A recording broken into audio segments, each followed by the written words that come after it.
নমস্কার, বাঙালি রান্নাঘরে আপনাদের সবাইকে স্বাগত। আজ আমার রেসিপি চিচিঙ্গা, নারকেল চিচিঙ্গা করার জন্য আমি এখানে একটু সাদা তেল নিয়েছি, আর এর মধ্যে দেবো দুটো শুকনো লঙ্কাকে এভাবে কেটে রেখেছি, আর 1 চামচ জিরে। এটাকে আমি ফোড়ন হিসাবে ব্যবহার করছি। এটা একটু লাল লাল করে একটু ভাজা হয়ে যাবে। এরপর আমি যেটা দেব সেটা হচ্ছে দুটো টমেটো, ছোটো টমেটো দুটো এর মধ্যে আমি দিয়ে দিলাম। দেওয়ার পর টমেটো আর ফোড়নের সাথে ভালো করে এখন মশতে দিতে হবে। এখানে আমি একটা চিচিঙ্গা বড় দেখে এরমভাবে ডুমো ডুমো করে কেটে রেখেছি।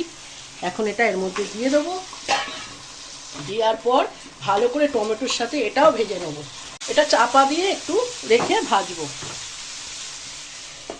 চিচিঙ্গাগুলো অনেকটা ভাজা হয়ে গেছে। এখানে যেটা দিতে হবে পরিমাণ মতো একটু লবণ দিতে হবে। লবণ দিয়ে আরও কিছুক্ষণ আমি এটা চাপা দিয়ে ভাজতে দেবো। চিচিঙ্গাগুলো সেদ্ধ হয়ে গেছে। এখন আমি এটাই দেবো, যে উপকরণটা দিতেই হবে সেটা হচ্ছে নারকেল কোড়া, যেগুলো ড্রাই নারকেল কোড়া দোকান থেকে পাওয়া যায়, সেটা আমার কাছে ছিল, দিলাম। আপনাদের কাছে নারকেল থাকলে কুড়ে দেবেন। আর দিতে হবে সামান্য 1 চামচ মতো চিনি দিয়ে এটা ভালো করে আমি নাড়াচাড়া করতে থাকবো। এই রেসিপিটি একটু গরম ভাতের সাথে দুর্দান্ত লাগে। একবার বানিয়ে খেয়ে দেখবেন। যদি ভালো লাগে একটা লাইক, শেয়ার, কমেন্টের জন্য অনুরোধ রইল।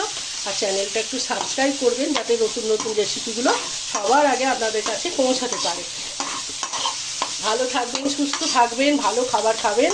আমার সম্পূর্ণ রেডি নারকেল চিচিঙ্গা।